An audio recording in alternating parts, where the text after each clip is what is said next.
بابے نے لمبا سا سانس لیا اور بولا، کاکا تم چاہتے کیا ہو؟ میں نے عرض کیا کہ واقعی آپ کو سونا بنانا آتا ہے؟ بابے نے خالی خالی آنکھوں سے مجھے دیکھا اور کہا، ہاں میں نے جوانی میں یہ ہنر سیکھا تھا۔ میں نے عرض کیا کہ کیا آپ مجھے یہ نسخہ سکھا سکتے ہیں؟ بابے نے میری طرف گھور کے دیکھا اور کہا کہ تم یہ سیکھ کے کیا کرو گے؟ میں نے عرض کیا میں دولت مند ہو جاؤں گا۔ بابے نے زوردار قہقہہ لگایا اور کافی دیر تک ہنستا رہا۔ جب وہ ہنستے ہنستے تھک گیا تو بولا، تم دولت مند ہو کر کیا کرو گے؟ میں نے جواب دیا، میں دنیا بھر کی نعمتیں حاصل کروں گا۔ بابے نے کہا کہ چلو یہ نعمتیں تمہیں حاصل بھی ہو گئیں تو پھر کیا کرو گے؟ میں نے جواب دیا، میں خوش ہوں گا اور مجھے سکون ملے گا۔ اس نے مسکراتے ہوئے میری طرف دیکھا اور کہا، گویا تمہیں سونا اور دولت نہیں، سکون چاہیے۔ میں خاموشی سے اس کی طرف دیکھتا رہا اور کافی دیر تک خاموش گھورتا رہا۔ بابے نے مجھے جھنجھوڑا اور کہا، دراصل تم سکون اور خوشی کی تلاش میں یہاں آئے ہو۔ میں اس وقت کیونکہ ایک نوجوان تھا اور باقی نوجوانوں کی طرح یہی سمجھتا تھا کہ دولت ہی سکون اور خوشی حاصل کرنے کا ذریعہ ہے، لیکن بابے کی باتوں نے مجھے کچھ الجھا سا دیا تھا۔ اسی الجھن میں نے ہاں کر دی۔ بابے نے ایک لمبا قہقہہ لگایا اور پھر دیر تک ہنستا رہا اور کہا، کاکا میں تمہیں سونا بنانے کے بجائے انسان سے بندہ بنانے کا طریقہ کیوں نہ سکھا دوں؟ میں تمہیں دولت مند ہونے کے بجائے پرسکون اور خوش رہنے کا گر کیوں نہ سکھا دوں؟ میں خاموشی سے اس کی باتیں سنتا رہا، حالانکہ مجھے ابھی کچھ سمجھ میں نہیں آ رہا تھا۔ اتنے میں بابا بولا، انسان کی خواہشیں جب اس کے وجود اور عمر سے لمبی رہتی ہیں وہ اس وقت تک انسان رہتا ہے۔ تم اپنی خواہشوں کو اپنی عمر اور وجود سے چھوٹا کر لو، تم سکون بھی پا جاؤ گے اور خوشی بھی۔ اور جب تم خوشی اور سکون پا جاؤ گے تو تم انسان سے بندہ بن جاؤ گے۔ مجھے بابے کی باتیں بالکل سمجھ میں نہیں آ رہی تھی اور بابے نے میری یہ پریشانی بھانپ لی تھی۔ بابا بولا، تم قرآن شریف پڑھو۔ اللہ تعالیٰ نے خواہشوں میں لتھڑے ہوئے لوگوں کو انسان کہا ہے اور محبت میں رنگے ہوئے آزاد لوگوں کو بندہ۔ دنیا میں کتنے انسان آئے اور بہت دولت کمائی، بڑی عمارتیں بنائی، کیا وہ سب ساتھ لے گئے تھے؟ کیا سب وہ خوش تھے؟ تم بھی کیا خوش ہو؟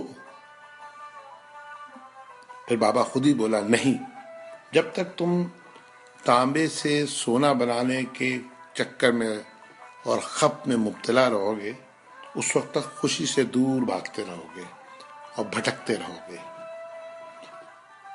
پھر بابے نے ایک چھوٹی سی ٹہنی سے زمین پہ رگڑنا شروع کیا اور کہا، لو میں تم کو انسان سے بندہ بنانے کا نسخہ بتاتا ہوں۔ اپنی خواہشوں کو اپنے قدموں سے آگے نکلنے نہ دو۔ جو مل گیا اس پہ شکر کرو، جو چھن گیا اس پر افسوس مت کرو، جو مانگے اسے دے دو، جو بھول جائے اسے بھول جاؤ۔ دنیا میں بے سامان آئے تھے اور بے سامان ہی واپس جاؤ گے۔ سامان جمع کرنے کی فکر نہ کرو۔ جسے خدا ڈھیل دے رہا ہے اس کا کبھی احتساب مت کرو۔ بلا ضرورت سچ بھی فساد ہوتا ہے۔ جو پوچھے تو سچ بولو، جو نہ پوچھے تو خاموش رہو۔ دینے میں خوشی ہے اور وصول کرنے میں غم۔ دولت کو روکو گے تو خود بھی رک جاؤ گے۔ چوروں میں رہو گے تو چور ہو جاؤ گے۔ اللہ راضی رہے گا تو جگ راضی رہے گا، وہ ناراض ہوگا تو نعمتوں سے خوشیاں اڑ جائیں گی۔ جب تم عزیزوں، رشتہ داروں، اولادوں سے چڑھنے لگو تو سمجھ لو اللہ تم سے ناراض ہے۔ جن سے تمہیں نقصان پہنچا ہو اور مزید نقصان پہنچنے کا اندیشہ ہو ان سے کنارہ کشی کر لو، ان سے بدلہ لینے کی فکر نہ کرو، کیونکہ سب سے اچھا بدلہ اللہ کا ہے۔ جب تم اپنے دشمنوں کے لیے اپنے دل میں رحم محسوس کرو تو سمجھ لو تمہارا خالق تم سے راضی ہے۔ ہجرت کرنے والے کبھی گھاٹے میں نہیں رہتے۔